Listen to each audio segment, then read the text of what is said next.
তোকে না একটা কথা বলার ছিল। আরে এইদিকে না, এইদিকে আয়। তোর বোনকে না আমার বন্ধু খুব ভালোবাসে।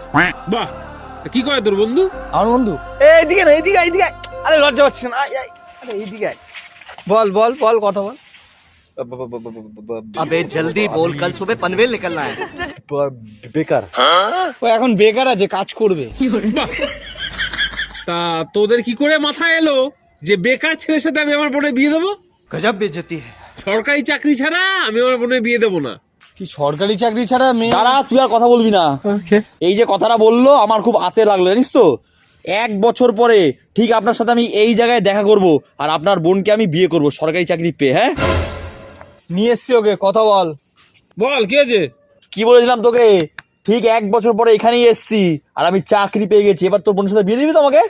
তুই চাকরি পেয়ে গেছিস? হ্যাঁ, কিসে? প্রাইমারি স্কুলের টিচার।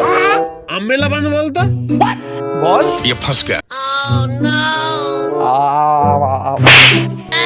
কত সাল? 2016। শালা এইভাবে আমার মান সম্মান ডুবিয়ে দিলি। হেৎ শালা। আমি একটা বেকার ছেলের সাথে বিয়ে দেবো, তাও প্রাইমারি স্কুলের টিচারের সাথে বিয়ে দেবো না। তুই যা।